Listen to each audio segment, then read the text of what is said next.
சமூக நீதி பிரச்சனை. இது ஏதோ ஜாதி பிரச்சனைகள் கிடையாது, சமூக நீதி பிரச்சனை. சமூக நீதி பேசுகின்ற திமுக எதற்கு தமிழ்நாட்டில் சாதிவாரி கணக்கெடுப்பு நடத்த தயங்கிக் கொண்டிருக்கிறது? அப்ப நீங்க சமூக நீதி பத்தி பேசாதீங்க. தந்தை பெரியாருக்கு நாங்கள் அவர்களுடைய வாரிசுகள்லாம் சொல்லுகின்ற திமுக அப்ப அதை பத்தி பேசக்கூடாது. அடுத்தது இப்போ நான் தந்தை பெரியார் சொன்னோடுதான் சேலத்தில் உள்ள தந்தை பெரியார் பல்கலைக்கழகம். இதுல கடந்த பல ஆண்டுகளாக பல முறை பல அறிக்கைகள் மருத்துவர் ஐயாவும் நாங்களும் வெளியிட்டிருக்கின்றோம். பல முறைகேடுகள் இந்த பல்கலைக்கழகத்தில் தொடர்ந்து நடந்து வருகிறது. அதற்கு 2 முறை IAS தலைமையிலே ஒரு குழு அமைத்தார்கள். குழு அமைத்து அந்த பரிந்துரைகள் இன்னும் வெளிவரவில்லை. சமீப காலத்தில் ஒரு இணை பேராசிரியர் சுப்பிரமணியம் என்பவர் தந்தை பெரியார் அவர்களை பற்றி ஒரு புத்தகத்தை வெளியிட்டார். அதற்கு அவருக்கு ஒரு நோட்டீஸ் ஏன் எப்படி வெளியிட முடியும் என்ன அப்படின்னு சொல்லிட்டு அவருக்கு அச்சுறுத்துகின்ற வகையில துணைவேந்தர் அவர்கள் மற்றவர்களெல்லாம் சேர்ந்து இதை அவரிடம் கேட்டிருக்கின்றார்கள். அதாவது தந்தை பெரியார் பல்கலைக்கழகத்தில் தந்தை பெரியாரை பற்றி ஒரு புத்தகம் வெளியிட்டதற்கு அது தவறு என்று தந்தை பெரியார் பல்கலைக்கழகத்தினுடைய துணைவேந்தரும் மற்ற அதிகாரிகளும் பேசுவது இதைவிட ஒரு மோசடி எங்கும் நடக்காது. இத்தனைக்கும் அவர் தந்தை பெரியார் அங்க இருக்கின்ற அதை சேர்ன்னு சொல்லுவாங்க, அதுல தலைவரா இருக்கிறார். இப்படி இது ஒரு மோசமான ஒரு சூழல் இந்த பல்கலைக்கழகத்தில் நிலவை கொண்டிருக்கிறது. ஒரு குறிப்பிட்ட பிரிவை சார்ந்தவர்கள் தான் அந்த பல்கலைக்கழகத்தில் ஆதிக்கம் செலுத்துகிறார்கள் என்றெல்லாம் செய்தி வெளிவருகிறது. அதுக்குள்ள நான் போக விரும்பல. ஆனால் பல முறைகேடுகள் நடந்து கொண்டிருக்கிறது. அந்த 200 பாயிண்ட் ரோஸ்டர் அது பின்பற்றுவது கிடையாது, சமூக நீதி பின்பற்றுவது கிடையாது. ஏதோ தமிழ்நாட்டில் இல்ல வேற மாநிலத்தில் இருக்கிறது இந்த பல்கலைக்கழகம், அது போன்ற ஒரு தோற்றம் எங்களுக்கெல்லாம் வருது. இங்க இருக்கிற மக்கள் பிரதிநிதிகளுக்கெல்லாம் மரியாதை கிடையாதுங்க. என்ன நிலையில இருக்குது, என்ன நடத்திட்டு இல்ல இதை முறைகேடுகள் எல்லாம் உடனடியாக அரசும் சரி ஆளுநர் அவர்களும், ஏன்னா இதுக்கெல்லாம் ஆளுநர் பேர் வச்சுக்கிட்டு இவங்க மோசடி செஞ்சிட்டு இருக்கிறாங்க. 2 பேருமே தமிழக அரசும் சரி ஆளுநர் அவர்களும் இந்த முறைகேடுகளை விசாரிச்சு கடுமையான தண்டனைகள் வழங்கணும், கடுமையான நடவடிக்கை எடுக்கணும். அப்புறம் மேட்டூர் அணை தூர்வாரணும். மேட்டூர் சட்டமன்ற உறுப்பினர் இங்க இருக்கிறாரு, அவரும் பல கோரிக்கைகள் வச்சிருக்கிறார். அறிவிப்பு இருக்கு தவிர அதன் பிறகு எந்த நடவடிக்கையும் இல்லை. அதே போன்ற மேட்டூர் பகுதியில் குளத்தூர் பகுதியில் தோணி மடுவு திட்டம் இந்த கால ஒரு கோரிக்கை. அது அங்க மக்கள் அது ஒரு திட்டம்னா அது கொஞ்சம் நீரேற்று மூலமாக கொஞ்சம் செக் டேம் ஒன்று அங்க பாலாத்துல குறுக்குல கட்டி அந்த பாலாறு கட்டி அதுல தண்ணி கொண்டு இந்த குளத்தூர் மட்டும் இல்ல அம்மாபாளையம் வரைக்கும் அந்த தண்ணி கொண்டு போகலாம். இப்ப இருக்கிற சூழல்ல அவசியமானது இது போன்ற நீர்நிலைகளை பாதுகாக்க வேண்டும், அது அவசியமானது. அதன் பிறகு இப்போ தமிழக அரசு சென்னை உட்பட 4 மாவட்டங்களுக்கு 6000 ரூபாய் நிவாரணம் கொடுப்பதாக அறிவித்தார்கள். இதை இன்று தொடங்கியிருக்கிறார் நினைக்கிறேன். இன்னைக்கு முதலமைச்சர் அவர்கள் தொடங்கியிருக்கிறார். இதை சம்பந்தமாக நேற்று என்னுடைய அறிக்கை வெளிவந்திருக்கிறது. அதில் அடுத்த கிட்டத்தட்ட 1 வார காலம், குறைந்தது 1 வார காலம் சென்னை உட்பட 4 மாவட்டங்களில் இந்த நிவாரணம் 6000 ரூபாய் நிவாரணம் வழங்குகின்ற அந்த மாவட்டங்களில் டாஸ்மாக் கடைகளை மூட வேண்டும் என்று எங்களுடைய கோரிக்கை. குறைந்தது ஒரு வாரம் தான் மூடும் நாள். அதனால உண்மையா மக்கள் மீது அக்கறை இருந்தால் இது அரசு செய்யும். மக்கள் மீது அக்கறை உள்ள அரசு இது நடவடிக்கை செய்யணும். இப்போ மிகுந்த கஷ்டத்தில் இருக்கின்றார்கள், மன உளைச்சல் இருக்கின்றார்கள் சென்னையில் வாழ்கிற மக்கள் எல்லாம். இந்த 6000 ரூபாய் என்னை பொறுத்த வரைக்கும் போதுமானது கிடையாது. ஆனாலும் அதுவே டாஸ்மாக் கடையில அடுத்த 2-3 நாளைக்கு அதுக்குள்ள கடைக்கு போயிடும். அதனால இதை அரசு கவனத்தில் வைக்க வேண்டும். இங்க சேலத்துல ஒரு ரிங் ரோடு இதுதான் முதல்ல பண்ணிருக்கணும். உள்ள 2 மேம்பாலங்கள்லாம் பண்ணது நான் இன்னைக்கும் சொல்றேன். சேலத்துக்கு நகரத்துக்குள்ள 2 மேம்பாலங்கள்லாம் இது தோல்வியில தான் முடியும்.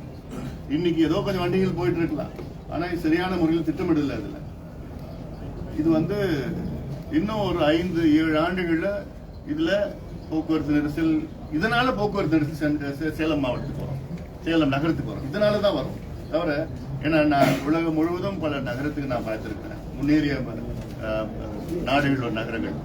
எந்த நகரத்திற்குள்ள ஒரே ஒரு மேம்பாலம் கூட கிடையாது.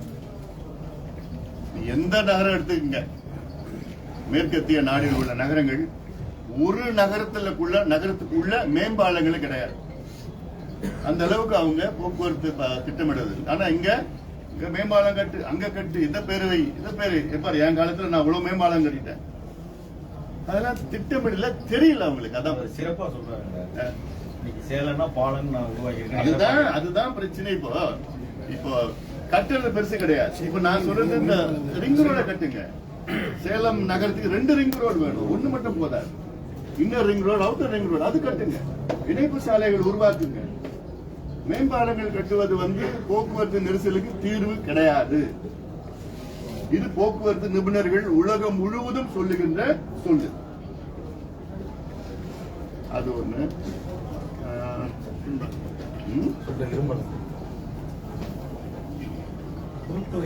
குறிப்பா ஆளுநர் அவர்கள் தொடர்ந்து இந்த மசோதாக்களை கையெழுத்திருக்காரு. அதுல உச்ச நீதிமன்றம் அவர் கையெழுத்திருக்கணும் வலியுறுத்தியும் கூட அந்த மசோதாக்களை இப்ப ஜனாதிபதி அனுப்பிச்சு இப்ப முதல்வரோடு பேச்சுவார்த்தை நடத்துவது எந்த வகையில் சாத்தியமாகலாம்? உச்ச நீதிமன்றம் அவரை கேள்வி கேட்டிருக்கிறாங்க, ஏன் அனுப்பிச்சிருக்கிறாங்க கேட்டிருக்கிறாங்க.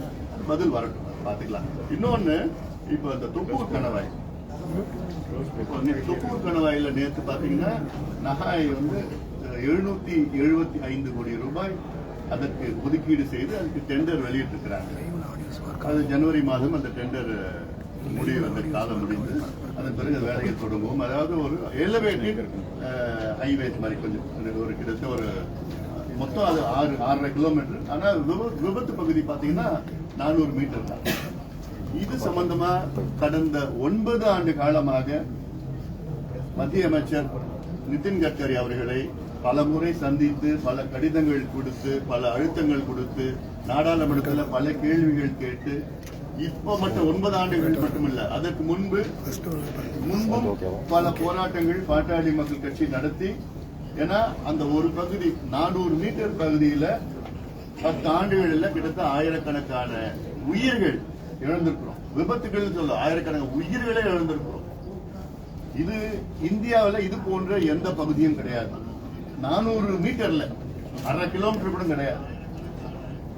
தொடர்ச்சியாக அது இல்லாம இந்த ஆண்டு ஜூன் மாதம் 12ஆம் தேதி அன்னைக்கு எங்களுடைய சட்டமன்ற உறுப்பினர் 3 சட்டமன்ற உறுப்பினர்கள் அருள், சதா, வெங்கடேசன் 3 பேரும் டெல்லிக்கு அங்க அனுப்பி வைத்து அமைச்சர் போக்குவரத்து துறை அமைச்சர் நிதின் கட்கரி அவர்களை சந்தித்து, அந்த சந்திப்பு நான் ஏற்பாடு செஞ்சு, அதுக்கப்புறம் அவர் கையில லெட்டர் ஒன்று கொடுத்து போட்டு அவங்க விளக்கி சொல்லி உடனடியாக அவர்கள் அதிகாரிகளை உடனடியாக வர வைத்து என்ன பிரச்சனை உடனடியாக கேட்டு, அதுக்கப்புறம் நான் உறுதியாக நடவடிக்கை எடுக்கின்றேன், நீங்க போயிட்டு மருத்துவர் அன்புமணியிடம் சொல்லுங்க, நான் கேட்டதா சொல்லுங்க, நடவடிக்கை எடுக்கிறேன்னு சொல்லுங்கன்னு சொல்லிட்டு ஜூன் மாதம் உறுதி கொடுத்திருக்கிறார். இவ்வளவு அழுத்தம் கொடுத்து போராட்டங்கள் நடத்தி பல குழுக்கள் அவங்கள்ட்ட கலந்தாய்வுகள் நடத்தி நேற்று நகாய் அந்த தொப்பூர் கணவாயை சரி செய்வதற்கான 775 கோடி ரூபாய் ஒதுக்கீடு செய்ததில் இது பாட்டாளி மக்கள் கட்சி கிடைத்த வெற்றியாக நான் கருதுகின்றேன். ஆனாலும் இதை விரைவில் முடிக்க வேண்டும் என்று அடுத்த கட்ட அழுத்தங்கள் தொடர்ந்து நாங்கள் பாட்டாளி கட்சி கொடுப்போம். இப்ப ஆங்கில புத்தாண்டு நெருங்கி வந்துட்டு இருக்குங்க. ஆங்கில புத்தாண்டு வந்துட்டு இருக்கு. ஆனா பல்வேறு கடந்த காலம் இல்லாம இந்த காலங்களில் பாத்தீங்கன்னா நட்சத்திர விருதுகளா இருக்கட்டும், தனியார் ரெசார்ட்ல மது விருதுகள் அதிகாரமும் அறிவிக்கிறாங்க. ஒரு நைட்டுக்கு இவ்வளவு பே பண்ணா போதும், கப்பிள்ஸா வரலாம், அதை எப்படி எடுக்க போறோம், அதை எடுத்து பாப்பா கவனம் கொடுக்குமா? அதாவது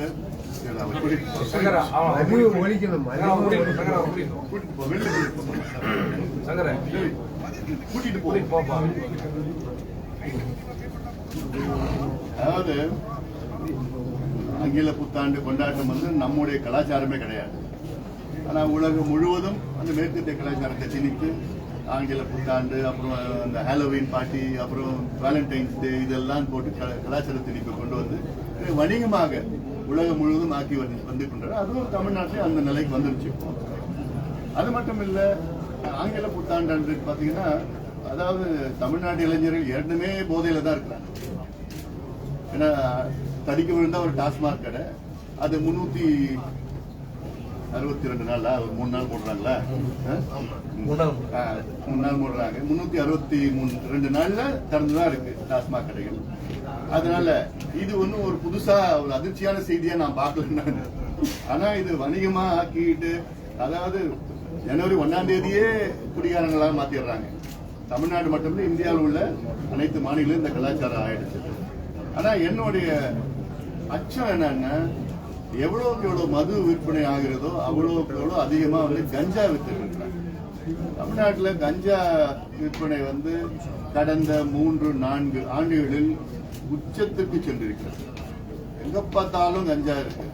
இது மிக மோசமான விளைவுகள் நம்ம பார்க்க போறோம். ஏன்னா இப்ப இருக்கிற இளைஞர்கள் எல்லாம் அந்த பல வாட்ஸ்அப்ல மீடியா சோசியல் மீடியா எல்லாம் பார்த்தா 2 இளைஞர்கள் வந்து தண்டவாளத்துல படுத்துட்டு இருக்காங்க, கஞ்சா அடிச்சுக்கிட்டு உருண்டுட்டு இருக்கிறாங்க, ஆசிரியர்களை அடிக்கிறாங்க, தள்ளி விடுறாங்க, திட்டுறாங்க. இதெல்லாம் ரொம்ப மோசமான விளைவுகள் நம்ம பார்த்துட்டு இருக்கோம். அதனால இதை கட்டுப்படுத்தணும்னு முதலமைச்சர்கிட்ட பல முறை நான் கோரிக்கை வச்சிருக்கிறேன். ஆனாலும் வேகம் இல்லை. அது ஒரு, அதாவது அப்பப்போ ஏதோ ஒன்று கஞ்சா டிரைவ் 1.0, 2.0, 3.0, 5.0 வரைக்கும் வந்துருக்கு. ஆனாலும் ஒரு டிரைவ் அப்போ 2000 பேரை கைது பண்றாங்க. அதுக்கப்புறம் அவங்க 5 நாள்ல வெளியில வந்துடுறாங்க. அதுக்கப்புறம் அதே இடத்துல வித்துட்டு இருக்கிறாங்க. ஆனா இது விற்கிறவங்க அவங்க ஒன்றும் கிடையாது. அவங்களாம் அது யார் சப்ளை பண்ற, எங்கிருந்து வருது கண்டுபிடிக்கலாம். ஏன்னா இப்ப இருக்கிற இளைஞர்கள் மோசமான ஒரு விளைவுகளை சந்திக்கக்கூடும். பல முறை எச்சரிக்கை விடுத்தோம். ஏன்னா அதுல என்னன்னா, போதை ஒழிப்பு பிரிவுக்கு 20,000 காவலர்கள் நியமனம் பண்ணணும். ஆனா காவலர்களே இல்லை. அந்த போதை ஒழிப்பு பிரிவு தலைவர்கள் எல்லாம் நல்லா செயல்படுறாங்க. ஆனா அவங்களுக்கு வந்து உடந்தையா வந்து இந்த போர்ஸ் இல்லை, போலீஸ் போர்ஸ். நான் கேட்கறது தற்காலிகமா அவங்களுக்கு வந்து நியமனம் பண்ணணும்னு பாக்குறாங்க. ஏன்னா எவ்வளவு பேர் இருக்கிறாங்க, ஒரு ஓய்வு பெற்ற ராணுவத்தில் இருக்கிறாங்க, பாராமிலிட்டரியில இருக்கிறாங்க, எல்லாம் இருக்கிறாங்க. அவங்களுக்கு எல்லாம் வந்து வேலை கொடுத்து ஒரு 5 வருஷம் கான்ட்ராக்ட் எடுத்து இதெல்லாம் நிச்சயமா அதை கொடுக்கணும்னு நான் கேட்டுட்டு இருந்தேன். அதுக்கப்புறம் திமுக ஆட்சிக்கு வருவதற்கு முன்பு ஒரு வாக்குறுதி, பல வாக்குறுதி கொடுத்தாங்க. அது பல வாக்குறுதிகள் நிறைவேற்றல. அதுல ஒரு வாக்குறுதி என்னன்னா, நாங்கள் ஆட்சிக்கு வந்து தனியார் நிறுவனங்களில் 75 விழுக்காடு தமிழர்களுக்கு, தமிழ்நாட்டை சார்ந்தவர்களுக்கு, தமிழர்களுக்கு வேலை வாய்ப்பை ஒதுக்கீடு சட்டம் கொண்டு வருவோம் என்று சொன்னார்கள். வருஷம் அடிச்சு போனோம். இன்னும் எந்த ஒதுக்கீடும் கொண்டு வரல, எந்த சட்டமும் கொண்டு வரல. எல்லாம் வெளியில இருந்து வந்து வேலைக்கு பண்ணிட்டு இருக்காங்க. அது நான் தப்புன்னு நான் சொல்லல. நான் ஆனா முன்னுரிமை அங்க படிச்ச சுத்தி இருக்கிற இளைஞர்களுக்கு எவ்வளவு, அதாவது லட்சங்கள், கோடிக்கணக்கான இளைஞர்களுக்கு தமிழ்நாட்டில் வேலை. ஏன்னா எம்ப்ளாய்மெண்ட் எக்ஸ்சேஞ்சில் பதிவு செஞ்சிருக்கிறவங்க மட்டும் 72 லட்சம் பேர். அது இல்லாம பதிவு மீண்டும் அதை வந்து ரினியூ பண்ணாதவங்க அது ஒரு 30-40 லட்சம் பேர் இருக்கிறாங்க. அதனால 1 கோடிக்கு மேல இருக்கிற தமிழ்நாடு இளைஞர்கள் வேலை இல்லாம இருக்கிறாங்க. இதை உருவாக்கணும். அது இல்லாம இந்த டிஎன்பிஎஸ்சி அது மூடிடலாமே, எதுக்கு வச்சிருக்கிறாங்கன்னு தெரியல. அதுதான் சொல்றேன். என்ன பிரச்சனை உங்களுக்கு? தலைவர் நியமனம் பண்ணாதது வந்து அதனால என்ன உங்களுக்கு பிரச்சனை? அது ஒரு குறிப்பிட்ட நபர் மட்டும்தான் நியமனம் பண்ணணுமா? தெரியாவது ஆளுநருக்கும் உங்களுக்கு பிரச்சனைன்னா அதுலயே மக்கள் பாதிக்கணும். சமீபத்தில் நான் என்னுடைய அறிக்கை விட்டுருந்தேன். நான் டிஎன்பிஎஸ்சில குரூப் 2 எக்ஸாம் இந்த ஆண்டு பிப்ரவரி மாசம் நடந்து 10 மாதங்கள் ஆகியும் அந்த ரிசல்ட் கூட வெளியிடுறது. அப்புறம் நான் ஸ்டேட்மெண்ட் விட்ட உடனே அப்புறம் அமைச்சர் வந்து இல்ல இன்னைக்கு மாலையில என்னைக்கு வெளியிடுவோம்னு அறிவிச்சாங்க. அப்புறம் அடுத்த நாள் நேற்று வந்து அது வந்து ஜனவரி மாதம் 12ஆம் தேதி வெளியிடும். அதுக்கப்புறம் இன்டர்வியூ இதெல்லாம் போய் அதுக்குள்ள என்ன பண்ணுவாங்க? எங்க போவாங்க? நீங்க வாக்குறுதி கொடுத்துருக்கீங்க. இப்ப எனக்கு ஒரு செய்தி, நாங்க சொன்ன செய்தி வந்து டிஎன்பிஎஸ்சியால, ஏதாவது இதுவரைக்கும் டிஎன்பிஎஸ்சி வரலாறுல இந்த ஆண்டுதான் மிக குறைவான அரசு நியமனங்கள் நடந்திருக்கிறது. எங்க கணக்குப்படி 4700 பேர் தான் நியமனம் பண்ணிருக்கிறாங்க.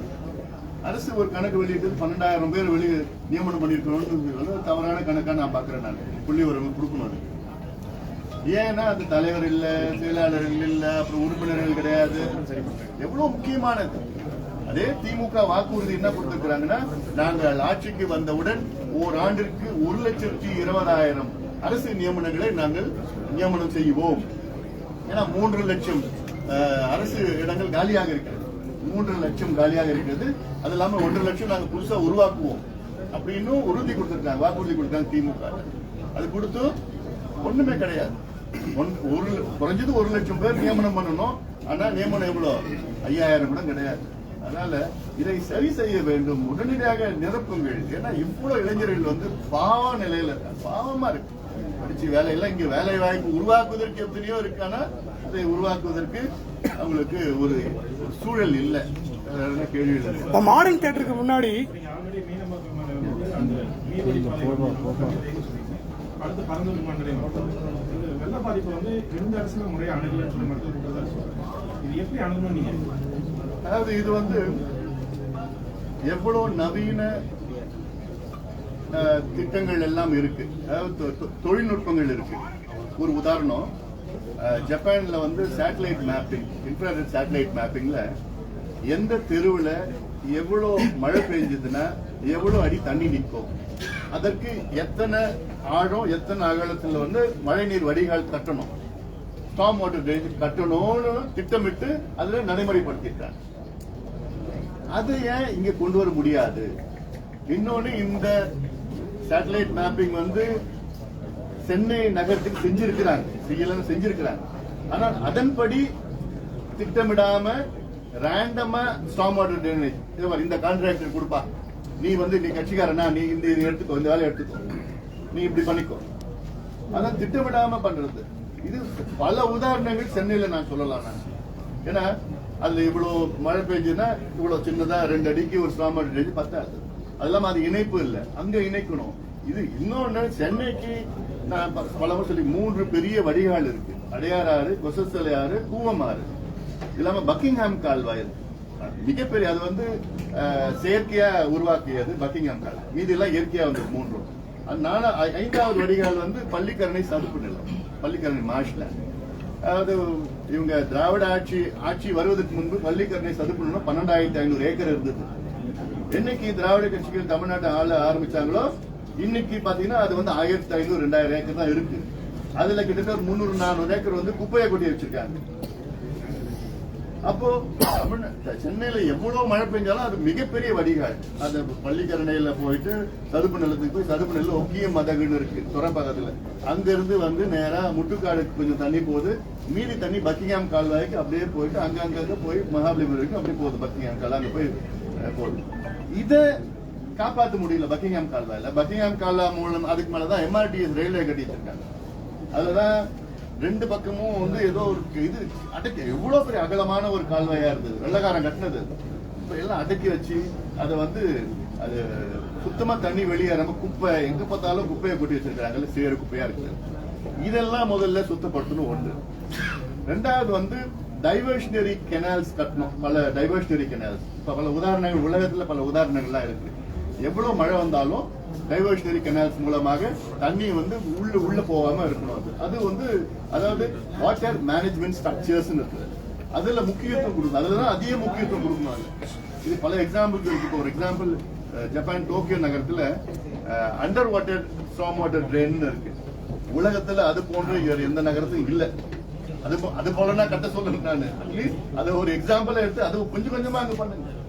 எவ்வளவு மழை பெஞ்சாலும் டோக்கியோ நகரத்துல தண்ணி மேல தெரியாது, கீழே மட்டும் தண்ணி போயிடும். அந்த தண்ணியை ஸ்டோர் பண்ணி வச்சிருக்காங்க, அது பிற்காலத்தில் யூஸ் பண்றதுக்கு. அதனால அப்படிலாம் அவ்வளவு இன்ஜினியரிங் மார்வல்ஸ் உலக அளவு நடந்துட்டு இருக்குது. வினிபெக்னு ஒரு ஊர்ல வந்து பாத்தீங்கன்னா இது டைவர்ஷனரி கெனால்ல 90,000 கியூசெக்ஸ் ஒரு செகண்ட்ல போற கெப்பாசிட்டி இருக்குது. அது இல்லாம சென்னைக்கு 10 புதிய ஏரிகளை உருவாக்கும். நான் சென்னையில இல்ல, சென்னையில இருந்து 100 கிலோமீட்டர் பக்கத்துல பரப்பளவுல, அந்த பக்கத்துல மேபி மதுரை, அந்த பக்கம் திண்டிவனம், காஞ்சிபுரம் தாண்டி இந்த பக்கம் ஸ்ரீபெரும்புத்தூர், மீஞ்சூர், அந்த ராணிப்பேட்டை, அந்த பக்கத்துல உருவாக்குங்க. இந்த வெள்ளம் தண்ணிய டைவர்ட் பண்ணி கெனால் மூலமா அங்க கொண்டு போங்க. இது நிச்சயமா சாத்தியம் தான். இதெல்லாம் ஒரு பகுதியில. அடுத்தது கடந்த காலத்துல வந்து பாத்தீங்கன்னா இன்டிஸ்கிரிமினேட் வந்து இந்த அபார்ட்மெண்ட்ஸ் கட்ட ஆரம்பிச்சிட்டாங்க. அடுக்குமாடி குடியிருப்புகள் வந்து லஞ்சம் வாங்கி எங்க வேணாலும் கட்டிட்டாங்க. ஏரிகளை அங்க ஏரி வடிகால் பகுதியில் நீர்த்தேக்க பகுதியில் இதெல்லாம் அங்கங்க கட்டிக்கிட்டு இப்ப அதுல ரொம்ப அனுபவிச்சுட்டு இருக்காங்க. இப்ப அதுதான் முக்கியமான பிரச்சனை நம்ம ஆக்கிரமிப்புல இருக்கு. அடுத்தது முக்கியமா இந்த திராவிட ஆட்சி என்னைக்கு வந்தாங்களோ கிட்டத்தட்ட சென்னையை சார்ந்த குறைஞ்சது ஒரு 300 ஏரி குளங்களை வந்து மூடிட்டாங்க, இல்ல காணல. ஏன்னா அது மேலதான் பல அடுக்குமாடி குடியிருப்புகள் மட்டுமல்ல குடியிருப்புகள் கட்டியிருக்கிறாங்க, அரசு கட்டிடங்கள் அதில் கட்டியிருக்கிறாங்க. அப்போ அங்க தண்ணி எவ்வளவு மழை பெஞ்சாலும் தண்ணி வந்து போறதுக்கு வழி இல்லாம அதனாலதான் இந்த மாதிரி வெள்ளம் வந்துட்டு இருக்கு. இதே போன்று 2015 வெள்ளம் வந்த பிறகு நான் ஒரு ஆவணத்தை தயார் பண்ணேன். நாங்க பசுமை தாய் சார்பில் நாம் விரும்பும் சென்னைன்னு அதுல கிளீனா எல்லாமே கொடுத்து வச்சிருக்கிறேன். என்ன அடுத்த வெள்ளம் 10 வருஷத்துல வரும்னு நான் சொன்னேன், ஆனா 8 வருஷத்துல வந்துருச்சு. இதோட பெரிய வெள்ளம் வரும்னு சொன்னேன், 8 வருஷத்துல வந்திருக்கு. இன்னைக்கு நான் சொல்றேன், அடுத்த வெள்ளம் சென்னையில 5-6 ஆண்டுகள்ல இதை விட பெரிய வெள்ளம் வரப்போகுது. அதுக்குள்ள அரசு இது போன்ற நடவடிக்கைகள் எடுக்கணும். மிட்டிகேஷன் சொல்றது, அதுல மிட்டிகேஷன்னா முன்னெச்சரிக்கை நடவடிக்கைகள் எடுக்கணும். ரெண்டாவது மக்களும் வந்து அடாப்டேஷன் சொல்றது, மக்களும் அடாப்ட் ஆயிருக்கணும். இனி இது போன்ற வெள்ளங்கள் அடிக்கடி வரும். வெள்ளத்தை மழையை அதாவது சூறாவளியோ புயலோ தடுக்க முடியாது, ஆனா அது ஏற்படுகின்ற டேமேஜை தடுக்கலாம். அது போன்ற அது பிளானிங்ல பண்ணணும். அதுக்கு என்ன பண்ணணும், என்ன செய்யணும்னு அது கரெக்டா பிளான் பண்ணி பண்ணணும். அது திருப்புகழ் கமிட்டி அது ரிப்போர்ட்லாம் நல்ல ரிப்போர்ட் தான் ஆக்சுவலா, அதெல்லாம் அவர் கொண்டு வரலாம். அதெல்லாம் கொஞ்சம் நடைமுறைப்படுத்துங்க, அமல்படுத்துங்க. அதனால இதுல வந்து நிறைய அவ்வளவு நிறைய வேலைகள் செய்யணும், திட்டமிட்டு செய்யணும். அதுல ஏன்னா சென்னை வாட்டர் பேசின் சொன்னாலே இது 5000 ஸ்கொயர் கிலோமீட்டர் உள்ள எங்க மழை பெஞ்சாலும் சென்னை நோக்கி தான் வரும். இப்படிதான் அமைஞ்சிருக்கு. திருவள்ளூர்ல மழை பெஞ்சா சென்னை நோக்கி தான் தண்ணி வரும், காஞ்சிபுரம் மழை பெஞ்சா சென்னை நோக்கி தான் அந்த தண்ணி வரும். அப்படி இருக்கிற சூழல்ல அங்கங்க டைவர்ஷனரி இதெல்லாம் தண்ணி எல்லாமே வராம பாத்துக்கணும். அதெல்லாம் நிறைய டெக்னிக்கலா நிறைய பிளான் பண்ணணும். ஆனா டெக்னிக்கல் எவ்வளோ புத்தகம் இருக்கு, ரிப்போர்ட்ஸ் இருக்கு, ஆனா அது இவங்க அதை பத்தி தெரியல, அதை அமல்படுத்துவதற்கு அவங்களுக்கும் தெரியல. அவங்களுக்கு என்னன்னா அடுத்த எலெக்ஷன் எப்படி ஜெயிக்கலாம், அது குறுகிய திட்டம் தான் பாக்குறாங்க. அடுத்த எலெக்ஷன் ஜெயிச்சிடணும், அதுக்கு ஏதாவது கொண்டு வரணும். அதாவது அடுத்த சென்னை அடுத்த 50 ஆண்டுகள் எப்படி இருக்கணும்னு அவங்களுக்கு கவலை கிடையாது. குறுகிய இன்னைக்கு என்ன பிரச்சனையா, ரைட் 6000 ரூபாய் கொடுத்தியா, டோக்கன் கொடுத்தியா, எனக்கு ஓட்டு போடு. அதுலயே பல குழப்பங்கள்லாம் இருக்கு. ஒரு அமைச்சர் சொல்றாரு அது 5100 கோடி ஒதுக்கீடு நடந்திருக்கு, அப்புறம் வந்து நாங்க செலவு பண்ணது 1900 கோடி தான். அப்புறம் முதலமைச்சர் 4000 கோடின்னு சொல்றாரு. அதெல்லாமே பல இதெல்லாம் இருக்கு. முந்தைய ஆட்சி காலத்துல 6000 கோடி செலவு பண்ணாங்க, அது என்ன இதெல்லாம் நான் கேட்கறது. கடந்த 10 ஆண்டு காலம் சென்னையில இதற்காக மழைநீர் வடிகால் இந்த வெள்ள தடுப்பு நடவடிக்கைகளுக்காக செலவு பண்ண 10,000 கோடிக்கு வெள்ள அறிக்கை தயார் பண்ணுங்க. 2 ஆட்சியிலையும் நீங்க இவ்வளவு பண்ணீங்கன்னு சொல்றீங்கல்ல, அது வெளியிடுங்க. என்னென்ன வேலைகள் செஞ்சிருக்கீங்க, என்ன செஞ்சிருக்கீங்க, எங்கெங்க கட்டி இருக்கீங்கன்னு வெளியிடுங்க. மக்கள் தெரிஞ்சுக்கணும், மக்களுடைய பணம் தானே அது. தமிழகம் முழுவதும் அதுதான் நான் சொல்றது. ரெண்டு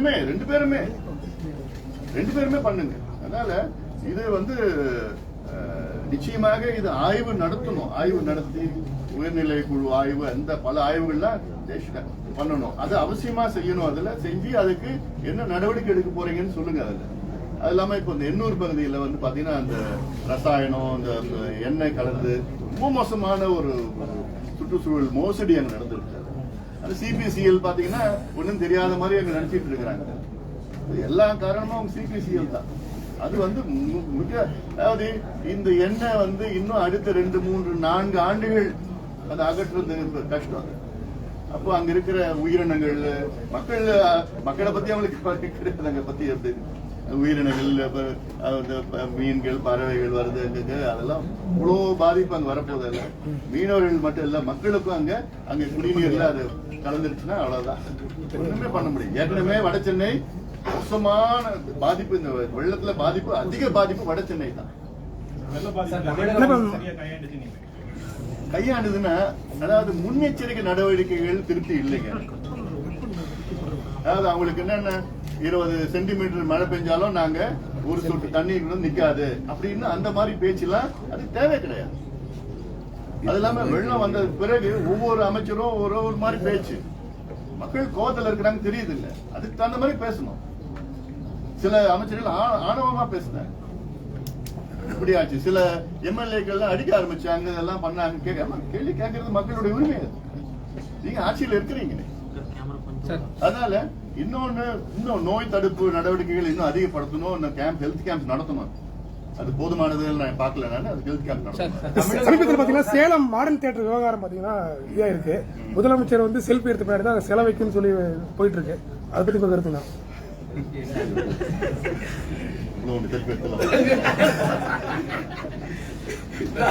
அரசு வந்து அதை வந்து நிர்வகிக்கணும், ஒரு அருங்காட்சியகமா இருக்கணும் அப்படின்ற ஒரு நோக்கத்துல கேட்டாங்க.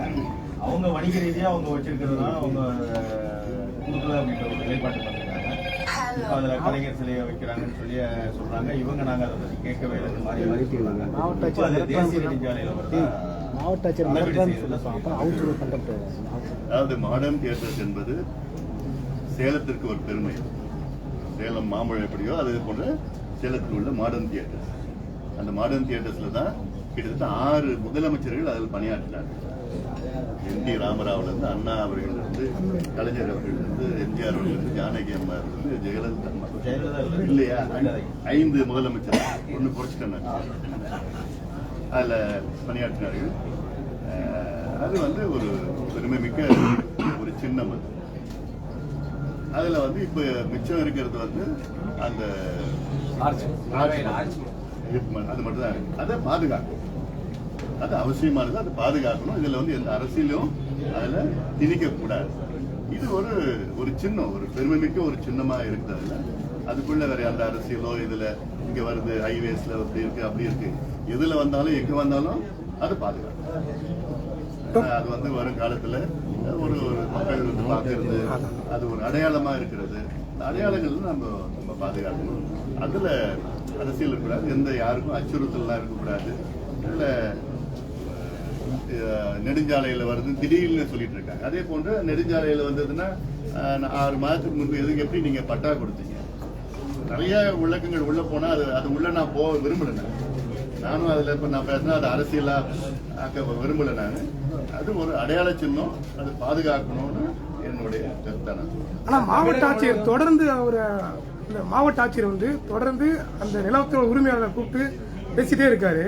மக்களுக்காக இருக்க வேண்டிய மாவட்ட ஆட்சியர் எப்படி மாறினார் உறுதியா எனக்கு தெரியல. அவர் சொல்லியிருக்கிறாரு, உறுதிப்படுத்திட்டு என்னால, ஏன்னா அவர் மாவட்ட ஆட்சியர் நான் பேசல அப்படின்னா அது மாதிரி உறுதியா என்னால சொல்ல முடியல. ஆனாலும் யாரும் அச்சுறுத்தக்கூடாது, அந்த சின்னம் பாதுகாக்கப்பட வேண்டும்.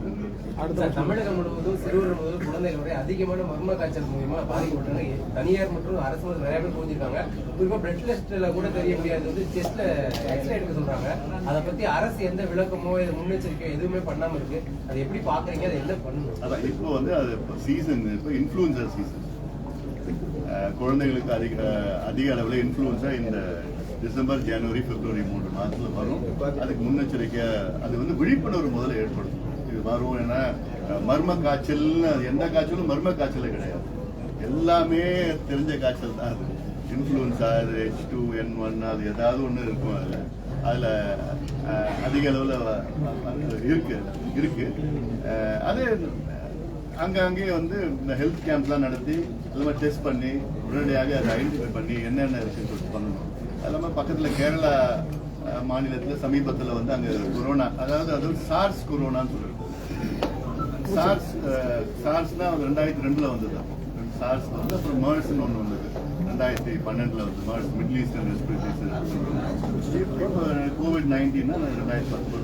இதுல அந்த சார்ஸும் இந்த கோவிடும் இணைந்து ஒரு சப்வேரியன்ட் ஒன்று வந்தது. ஆனா பயப்படுறதுக்கு ஒன்றும் கிடையாது. சாதாரணமா சளி, இருமல், சில பேர் காய்ச்சல் இருக்கும், வீட்டில் இருந்தால் போதும். அது ஆனால் அது மற்றவங்களுக்கு கொஞ்சம் அப்படியே பரவாயில்ல பார்த்துக்கணும், ஐசோலேஷன் இருக்கணும், பாதுகாப்பாக இருக்கணும். அதனால் அது பெரிய ஒரு அச்சமாக பார்க்க முடியாது. அதுக்கும் ஜாக்கிரதையாக இருக்கணும். ஏன்னா அங்கேருந்து இப்போ ஐயப்பன் சீசன் இப்போ ஐயப்பன் கோயிலுக்கு லட்சக்கணக்கான மக்கள் போயிட்டு இருக்கிறாங்க. அங்கே போயிட்டு அப்புறம் அங்கேருந்து மற்ற கோயிலுக்கெல்லாம் போயிட்டு திருப்பி தமிழ்நாடுக்கு வராங்க. அவங்க எல்லாம் ஓரளவு கொஞ்சம் எனக்கு வரைக்கும் ஒரு டெஸ்ட் பண்ணி யாருக்காவது சிம்டம்ஸ் இருக்கா, பேசிக் டெஸ்ட் தான், டெம்பரேச்சர் இருக்கான்னு பார்த்துட்டு சிம்டம்ஸ் இருக்கான்னு பார்த்துட்டு அவங்க கொஞ்சம் டெஸ்ட் பண்ணால் பெட்டராக இருக்கும்னு தோணுது. அந்த முன்னெச்சரிக்கை நடவடிக்கை எடுக்கும் தமிழகம். நம்ம இப்போ இடையில இந்த டெங்கு பிரச்சனை இப்போ கொஞ்சம் குறைஞ்சிருக்குதுன்னு நினைக்கிறேன் நான். எனக்கு இடையில ரொம்ப உச்சத்துல இருந்து நிறைய உயிரிழப்புகள் நம்ம பார்த்துருக்கோம். ஏன்னா அது ஒரு ஒரு சீசன், அது ஒரு முதல்ல தென்மேற்கு பருவம், அது முடிச்ச உடனே ஒரு சீசன் வரும். அது வடகிழக்கு நடந்துட்டு இருக்கு. அதனால வடகிழக்குல இங்க இன்னும் அந்த அளவுக்கு மழை பெய்யல. சென்னையில எல்லாம் மழையெல்லாம் சென்னை டெல்டால பெய்ஞ்சிட்டு இருக்கு. இங்க பெய்யணும். பனமரத்துப்பட்டி ஏரியா கொஞ்சம் சிறப்பு தூர்வாரி அதுக்கு பல போராட்டம் நடத்தி அங்க போய் பார்வையிட்டோம். அது 106 கோடி ஒதுக்கீடு செஞ்சிருக்கிறாங்க. ஆனாலும் வேலைகள் ஆரம்பிக்கல. இந்த மாவட்டத்தின் அமைச்சர் நேரு அவர்கள் வந்து இந்த வேலைகள் உடனடியாக அதை செயல்படுத்த வேண்டும் என்று அவருக்கு என்னுடைய வேண்டுகோள். இந்த செய்தி போய் சொல்லிட்டு